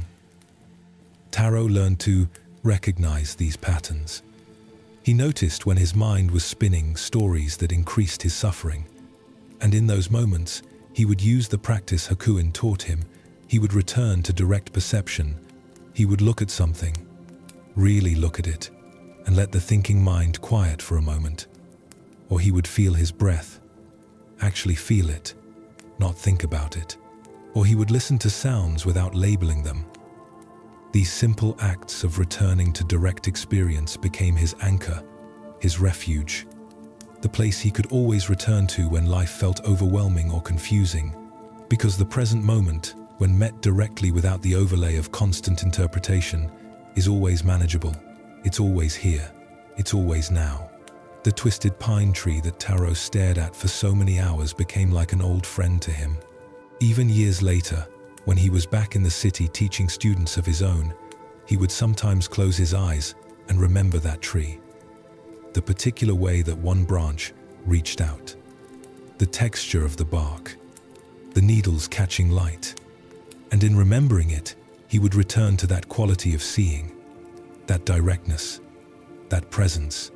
One winter evening, many years after leaving the monastery, Taro received news that Hakuin had died. He sat with this information, feeling the grief that naturally arose. His teacher was gone. That particular expression of wisdom and compassion had completed its time in this world. The sadness was real and appropriate. But then, he did what Hakuin had taught him to do. He looked out his own window at the winter scene. Snow was falling, each flake visible in the lamplight, and he saw with the eyes his teacher had given him. He saw the snow not as snow, but as this particular movement of white against dark. This specific dance of frozen water finding its way to earth, each flake unique, each moment of falling unrepeatable. And in that seeing, he felt Hakuin's presence, not as a ghost or a memory, but as a quality of awareness. The direct seeing itself was the teacher. It had always been the teacher. Hakuin had just helped him remember how to access it. He sat by that window for a long time, watching snow fall, and he understood something new, that everything Hakuin had taught him was still here. It was in the practice of looking, in the willingness to meet life directly, in the courage to be present with what is. The teacher's body was gone, but the teaching was alive in every moment that Taro chose to really see, really be here, really live. This is the gift that direct experience offers. It connects us to something that doesn't die when bodies die. Not in some mystical or supernatural sense, but in a very practical way. The capacity for awareness, for presence, for direct seeing, this is always available. It's the one constant in a world of constant change. When Taro looked at snow falling, he was accessing the same awareness that Hakuin had accessed, looking at mist in the mountains. The same, awareness that the Buddha accessed under the Bodhi tree 2,500 years ago. The same awareness that you're accessing right now as you take in these words. It's not personal. It's not your awareness in the sense of being separate from anyone else's. It's the awareness itself, expressing through this particular body, this particular moment, this particular perspective. And this awareness, when we rest in it, has a quality of peace that doesn't depend on circumstances, not because it's numb or detached, but because it's not caught in the constant struggle between what is and what we think should be. It simply receives what is, as it is, with a kind of fundamental okayness. This is what all three of our stories tonight have been pointing toward. Kenji learned to meet his pottery practice with acceptance rather than fear. Sato learned to hold his life with an open hand rather than a clenched fist. And Taro learned to see reality directly rather than through the filter of constant conceptual thinking. 3 different stories, 3 different teachings, but all pointing to the same essential truth. That peace comes from meeting life as it is, not as we wish it were, not as we fear it might become, but as it actually is, right here, right now, in this direct, immediate experience. Let yourself settle more deeply now. You've traveled through these 3 teachings, and they've done their work in you whether you fully understand them or not. Like seeds planted in fertile soil, they'll grow in their own time. Feel the gentle rhythm of your breath. Notice how it requires no effort from you. The body breathes itself. The heart beats itself. Life continues whether you're thinking about it or not. This is the teaching beneath all the teachings, that you are held. You are part of something much larger than your small story of self. You are an expression of the same awareness that flows through everything. Taro would sometimes sit with students who were struggling, who felt stuck or confused or far from any kind of peace. And he would ask them the same question Hakuin once asked him, "What do you see right now?" And they would give him the same kind of answer he once gave, descriptions, labels, concepts, and he would smile with recognition and say, "Look again, tell me what you actually perceive before your mind names it." This practice never got old for him. Every time he did it, every time he returned to direct seeing, it was fresh, new, because it was always a different moment, different light, different awareness, meeting different conditions. The practice itself was alive, not a repetitive technique, but a genuine encounter with the living present. And he noticed something over the years, that the students who benefited most from his teaching weren't necessarily the ones who were most intellectually gifted. Often, it was the simpler people, the ones who hadn't read all the books, the ones who didn't have elaborate philosophical frameworks. They could drop into direct experience more easily because they had less conceptual baggage to see through. This was humbling for Taro to discover, that his own brilliance, the thing he had been most proud of, had actually been his greatest obstacle, and that the path forward had required not learning more, but unlearning. Not adding understanding, but removing the filters that prevented direct perception. There was a woman who came to his teaching center, an elderly woman who worked cleaning houses. She hadn't had much formal education. She knew almost nothing about Buddhism. But she came because she said the world felt heavy to her and she hoped to find some lightness. Taro gave her the same practice Hakuin had given him. "Find something you see every day," he told her, "and practice really looking at it, not thinking about it, just seeing it."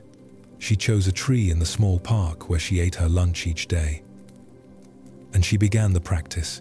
She would sit on her bench, eat her simple meal, and look at the tree. Really look at it.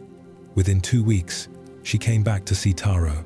Her face was different, softer, more open. She sat down and said, "I understand now why you wanted me to do this. I've walked past that tree for 5 years. I've sat under it hundreds of times, but I never actually saw it until now. I never noticed the way the bark has these patterns like rivers, or how the light comes through the leaves different every day, or how alive it is, really alive." She paused, and tears came to her eyes. and I realized I've been doing the same thing with my whole life. Walking through it without really being in it, seeing labels instead of things, living in my head instead of in the world. Taro felt his own eyes grow wet. "This is it," he said quietly. "This is exactly what the Buddha was teaching, what all the masters have been teaching. You've discovered in 2 weeks what it took me years to understand. Because you didn't have to unlearn as much as I did." The woman smiled. "So what do I do now?" "You keep looking," Taro said. "You keep practicing, not to get somewhere or achieve something, but because this direct seeing is the point. This is what we're here for, to actually live our lives, not just think about them." She nodded and thanked him, and as she left, Taro felt grateful for the teaching that had been passed to him. From the Buddha to countless generations of teachers and students, down through the centuries to Hakuin, to himself, and now to this woman who cleaned houses and ate lunch under a tree. The teaching was so simple, so direct. Look, see, be here, and yet it was everything. The entire path condensed into this one practice of returning to immediate experience. As Taro grew older himself, he understood more and more why Hakuin had taught the way he did. Why the old master hadn't given him intellectual explanations. Why he'd made him sit by that window day after day. It was the only way. Concepts about presence can't make you present. Teachings about direct experience can't give you the experience. You have to actually do it. You have to actually look. And the beautiful thing, the thing that never stopped amazing Taro, was that it was always available. No matter how lost he got in thinking, no matter how caught up in worry or planning or interpreting, the present moment was always right here. Waiting. Welcoming him back. All he had to do was remember to look, to feel, to be with what was actually happening instead of his thoughts about what was happening. One day, very late in his life, Taro was sitting in his small room. His body was old now, tired. He knew his time was coming to an end, and he found himself thinking about that twisted pine tree, wondering if it was still there, wondering if students still sat by Hakuin's window, learning to see. And then he smiled to himself. Here he was, at the end of his life, and his mind was wandering to the past instead of being present. Even now, the old habit still arose, the tendency to be elsewhere instead of here. So he did what he had done thousands of times before. He looked at the wall of his room, at the way afternoon light fell across it, at the texture of the plaster, at the shadow of the window frame. He looked without naming, without interpreting, just seeing, just being with what was actually here. And in that moment, everything was perfect. Not because his circumstances were pleasant, his body ached, his breath was labored, he was alone. But the moment itself, met directly without resistance, without the mind's constant commentary, it was complete, whole, enough. This is what he would have wanted to tell every student he ever taught, that the peace you're seeking isn't in some future moment when conditions are finally right. It's not in some elevated state of consciousness you have to achieve. It's here. It's always been here. In the simple act of being present with what is. The 3 stories we have walked through tonight are not separate teachings. They're 3 facets of the same truth, 3 ways of pointing to the same moon. Kenji learned to be present with his process, accepting mistakes as part of creation. Sato learned to be present with impermanence, holding life with an open hand. Taro learned to be present with direct experience, seeing beyond concepts to reality itself. And all 3 discovered the same thing, that suffering comes from resistance, from fighting with what is, from demanding that reality be different than it is, and that peace comes from acceptance, from opening, from meeting this moment exactly as it arrives. This doesn't mean you become passive or stop working to improve things. Kenji still tried to make beautiful pots. Sato still ran his business and cared for his family. Taro still studied and taught, but they did it all from a different place, from presence rather than fear, from acceptance rather than resistance, from direct engagement rather than lost in thought. And this is the invitation that's being offered to you right now. Not to understand these teachings intellectually, though understanding has its place, but to actually practice them, to actually experiment with meeting your life more directly. When you notice yourself caught in fear of mistakes, remember Kenji. Remember that the clay returns to formlessness and can be shaped again. That mistakes are not permanent disasters but temporary collapses that teach you something. That your worth is not determined by your performance. When you notice yourself gripping tightly to what you have, afraid of loss, remember Sato. Remember the teaching of the open hand. That squeezing creates the very loss you fear because it prevents you from actually enjoying what's in your palm. That everything is temporary.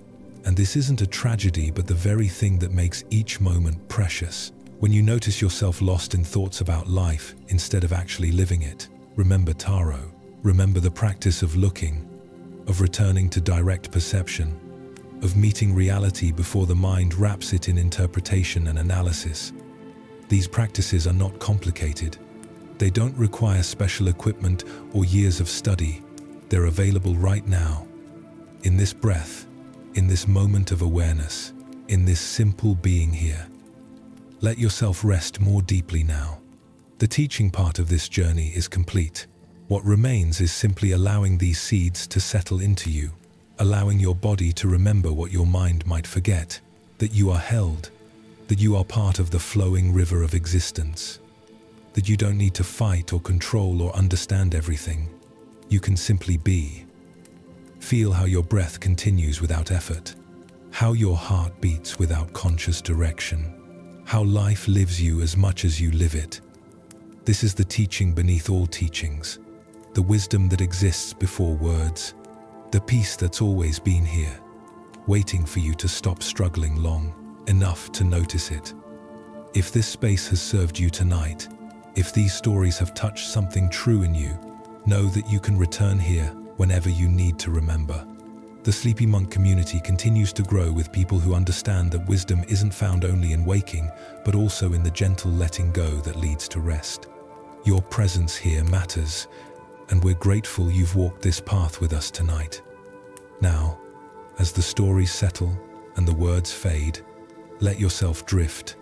You don't need to hold on to anything you've heard. The teachings will work in you whether you remember them consciously or not. Like rain soaking into soil, they'll nourish seeds you didn't know you carried. The potter's wheel turns. The hand opens and closes. The eye sees and unseeing. All of it part of the same great breathing, the same flowing, the same coming home to what is. There was once a master who was asked, "What is enlightenment?" And he replied, "When I'm hungry, I eat. When I'm tired, I sleep." The student said, "But doesn't everyone do this?" The master smiled. "No. When most people eat, they think about 1,000 things. When most people sleep, their minds race with worries. To truly eat when eating, to truly sleep when sleeping, this is the whole path. So sleep now when sleeping. Let the thinking mind rest. Let the body do what it knows how to do. Let the breath find its own rhythm. Let awareness simply rest in awareness itself, not going anywhere, not seeking anything, just being what it already is. The mountain sits in stillness while clouds pass over it. The mountain doesn't chase the clouds or resist them. It simply remains, allowing weather to move through. You can be like this mountain. Thoughts will come like clouds. Let them pass. Feelings will arise like weather. Let them move through. You are the awareness that witnesses it all, vast and unchanging like the mountain itself. Kenji's hands at the pottery wheel, shaping and reshaping clay. The forms that arose were beautiful. The forms that collapsed returned to potential. Nothing was ever wasted. Nothing was ever truly ruined, only transformed. Your mistakes are like this. They return to potential. They become the material for your next attempt. Every falling is part of learning to stand. Every collapse is part of learning to rise. Think of how many times you've already survived what you thought would break you, how many losses you've weathered, how many changes you've navigated. You are still here, still breathing, still capable of beginning again. This is not a small thing. This is the evidence of your resilience, your adaptability, your fundamental okayness, even when things are not okay.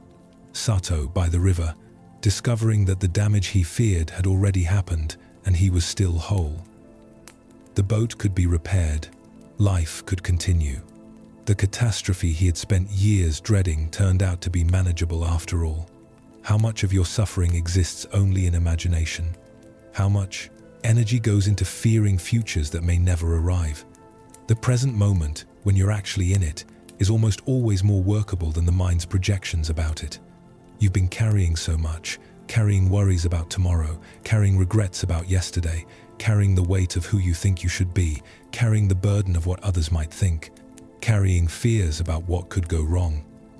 All this carrying, and your arms are so tired. What if you could set it all down? Not forever, not as a permanent solution, but just for now, just for tonight. Let this moment hold itself. You don't have to figure everything out before you can rest. You don't have to solve every problem before you're allowed to sleep. The problems will still be there tomorrow if they need your attention. But right now, this moment, you can rest. Taro at the window, learning to see without the filter of constant interpretation. Learning that the thinking mind, for all its usefulness, can become a prison when we mistake it for the whole of reality. You are not your thoughts. You are the awareness in which thoughts arise.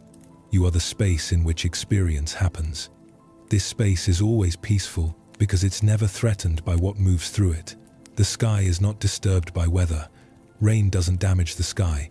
Wind doesn't tear it. Lightning doesn't scar it. The sky simply provides space for all of it to happen. Your awareness is like this sky. Thoughts don't damage it. Emotions don't tear it. Experiences don't scar it. It simply provides space for all of life to unfold.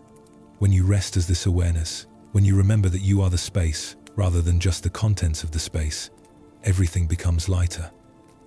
You can have difficult thoughts without being destroyed by them. You can feel challenging emotions without being overwhelmed by them. You can face uncertain circumstances without losing your fundamental ground. This ground is always here. Beneath the chaos of surface thoughts and emotions, beneath the constant churn of daily concerns, there is this stillness, this presence, this awareness that has been with you since the beginning, that watched you as a child, that witnessed your whole journey to this moment, that will be with you until the end. And this awareness is not separate from the awareness in all beings. The same presence that looks out from your eyes looks out from every eye. The same consciousness that knows I am in you knows I am in every living thing. You are not as separate as you feel, not as alone as the thinking mind suggests. You are part of one vast awareness, experiencing itself through countless temporary forms. The Buddha taught that this understanding of interconnectedness naturally gives rise to compassion. When you truly see that separation is an illusion, that we are all expressions of the same fundamental consciousness, how can you not feel compassion for all beings? Their suffering is your suffering. Their joy is your joy. Not in some abstract philosophical sense, but in lived reality. This is why the practice of acceptance, the practice of opening the hand, the practice of direct seeing, these aren't selfish practices. They're not about withdrawing from the world into some private peace. They're about becoming more present, more open, more available to reality as it is. And from this presence naturally flows wisdom and compassion.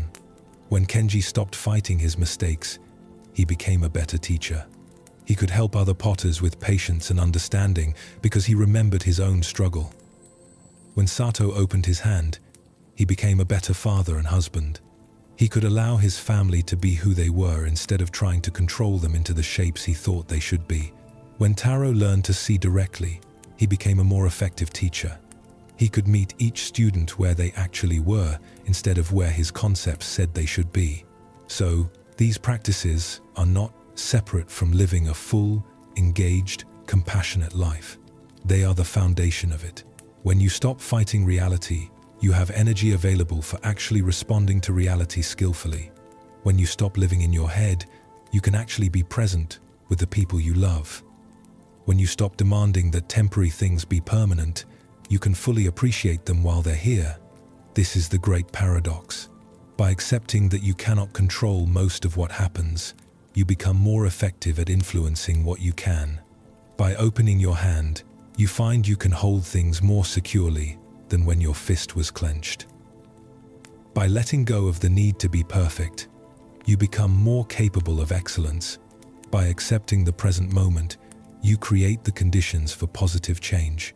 All three of our teachers tonight discovered this paradox in their own way.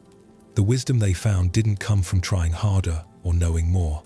It came from softening, from releasing, from returning to simplicity, from meeting what is with acceptance rather than resistance. And this wisdom is yours too. Not in the future when you've practiced enough, not someday when you've figured everything out. Right now, in this moment, in the simple act of breathing and being aware that you're breathing, in the feeling of your body resting and knowing that you're resting, in the awareness that is aware of all of this, you are already whole, already complete, already enough. Not because you've achieved anything or proven anything or become anything, but because wholeness is your nature. It's what you are beneath all the stories about who you should be or who you're not yet. The clay doesn't become worthy by being shaped into a perfect pot. It's already clay, already valuable, already whole.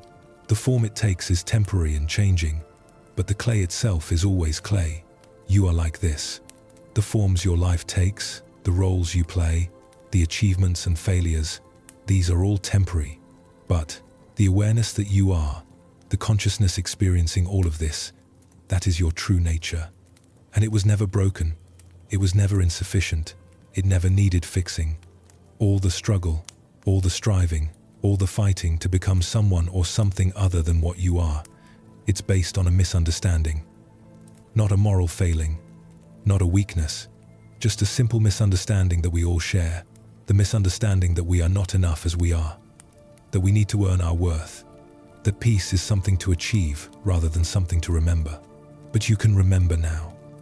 You can feel it in the way your breath moves without your effort, in the way your heart beats without your direction, in the way awareness is simply here, always here, requiring nothing from you. This is your true home, not a place you have to get to, a place you've never left.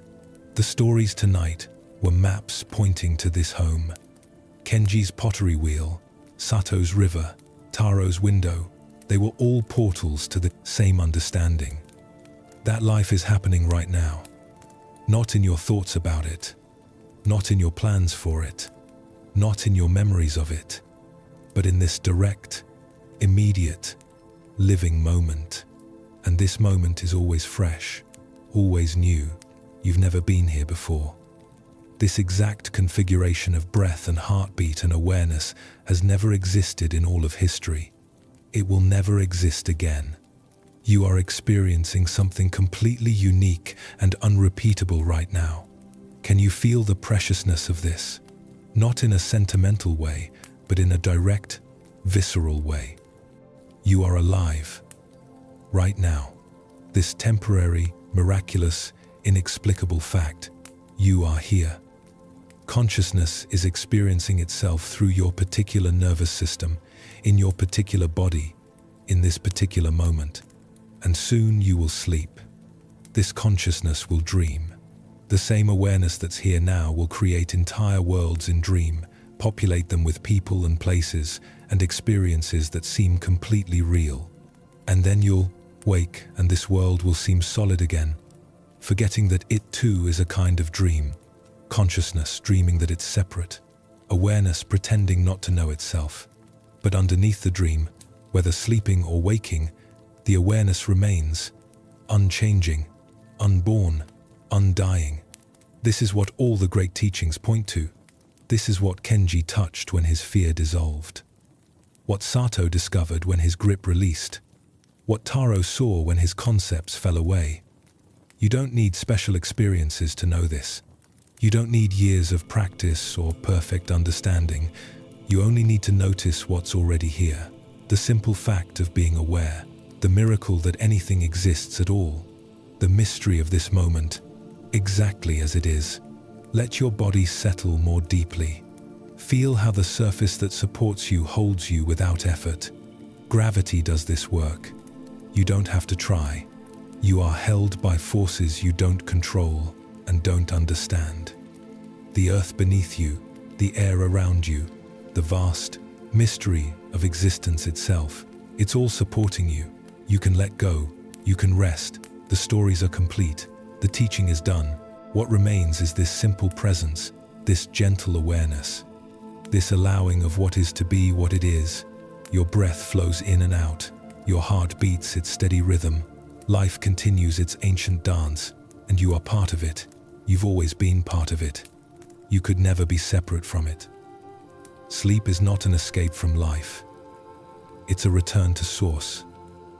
Every night, you practice letting go. You release control of your body, your thoughts, your awareness of the world.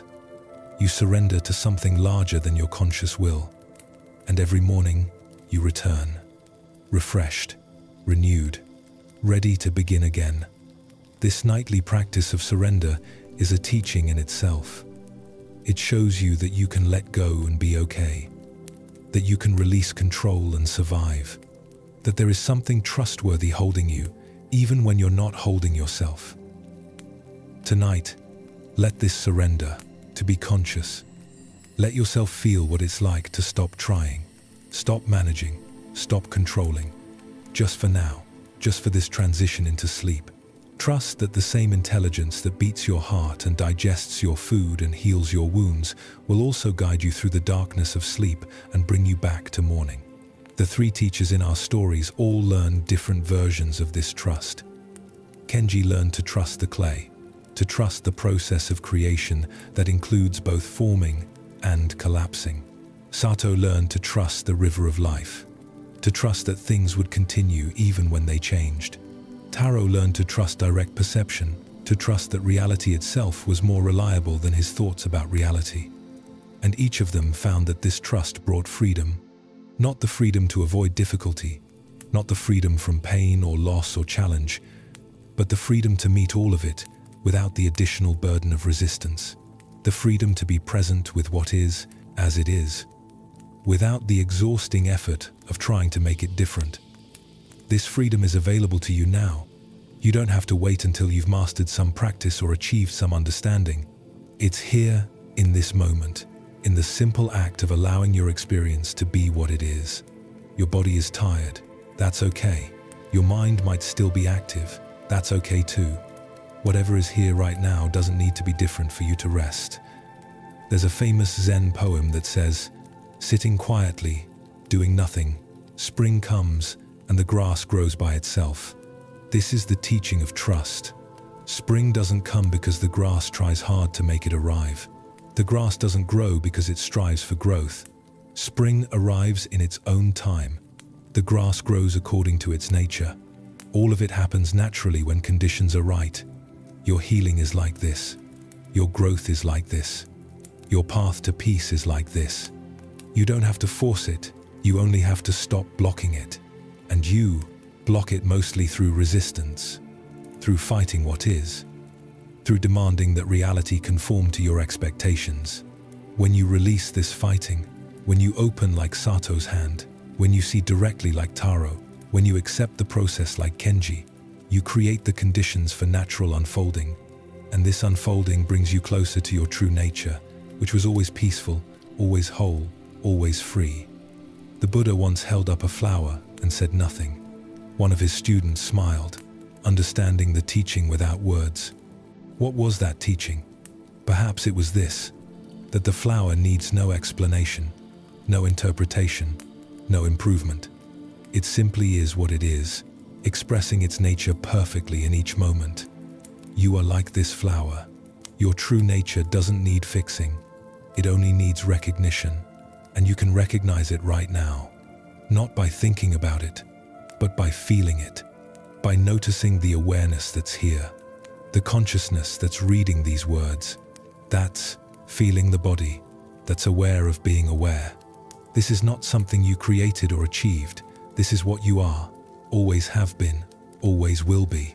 When you rest as this awareness, the struggles of the separate self begin to dissolve. Not because you've transcended them or risen above them, but because you see they were never quite real in the first place.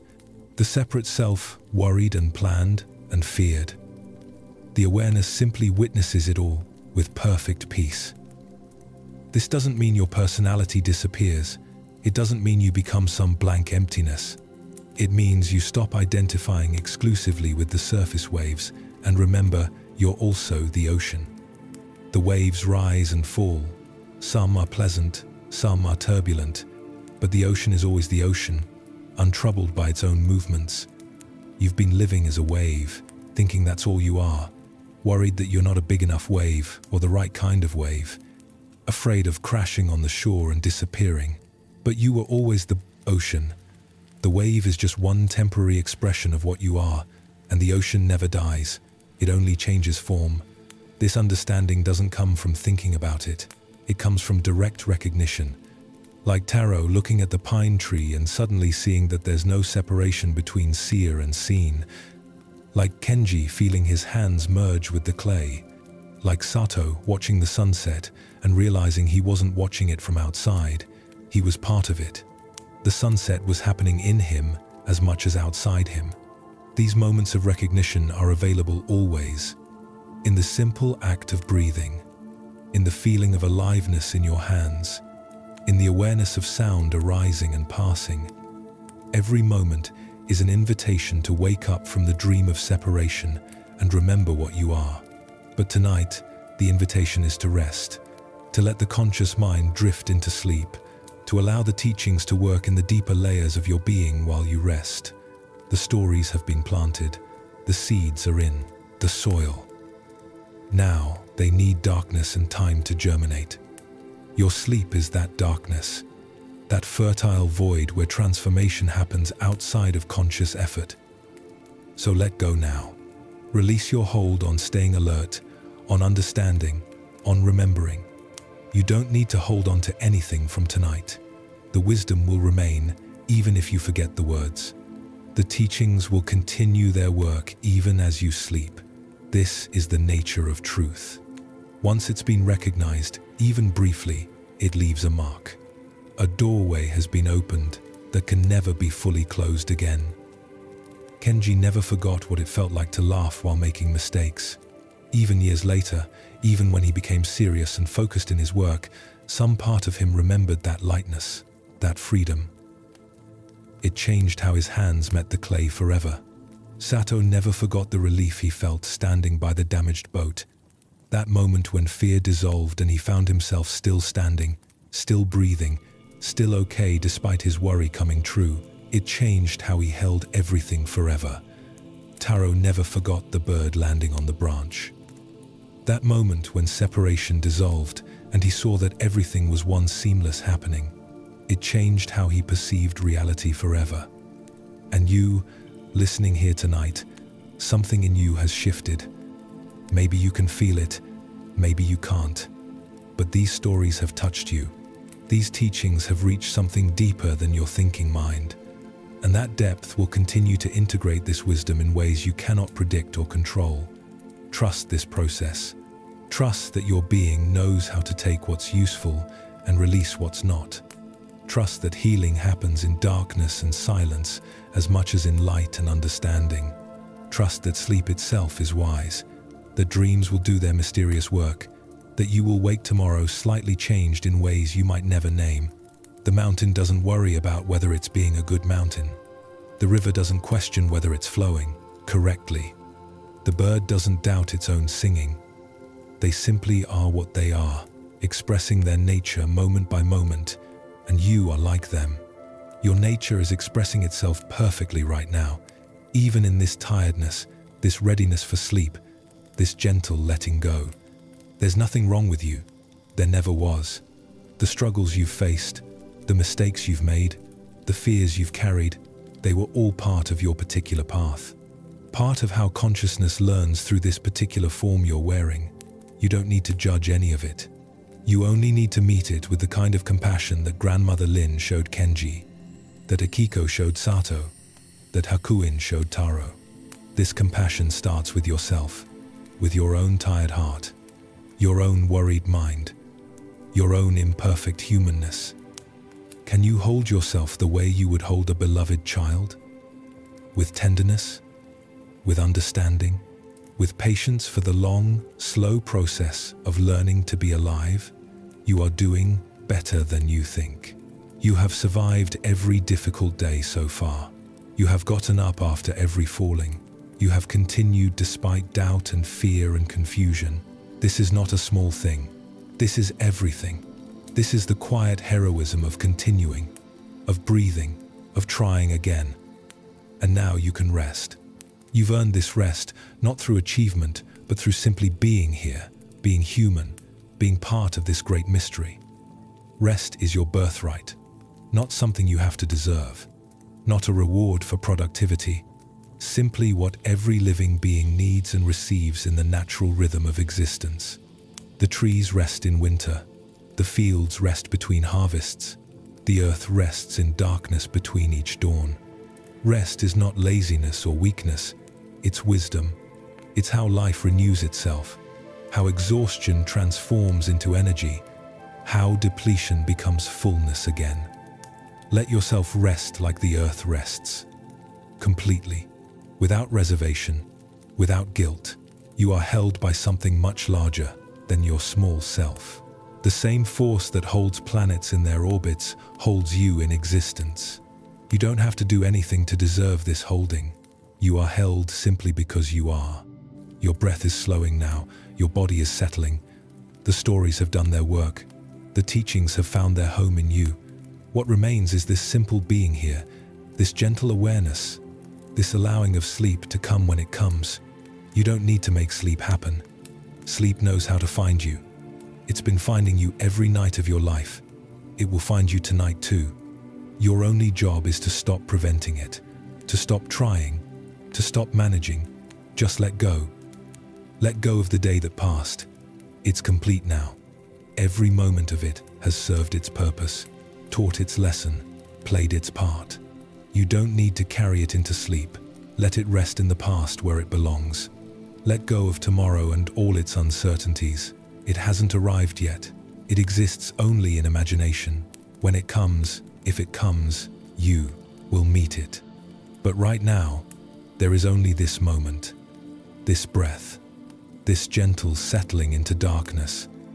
Let go of who you think you should be, of who others expect you to be, of who you're trying to become. Just be who you are right now, tired, human, ready for rest. This is enough. You are enough. The three teachers would tell you this if they were here. Kenji would say, you are like clay. You can be shaped and reshaped endlessly. No mistake is final. Every collapse returns to potential. Sato would say, hold your life gently. Let it rest in your open palm. What's here now is here now. What will change, and you will be okay through all of it. Taro would say, you are not your thoughts. You are the awareness witnessing thoughts, and this awareness is already at peace, already whole, already home.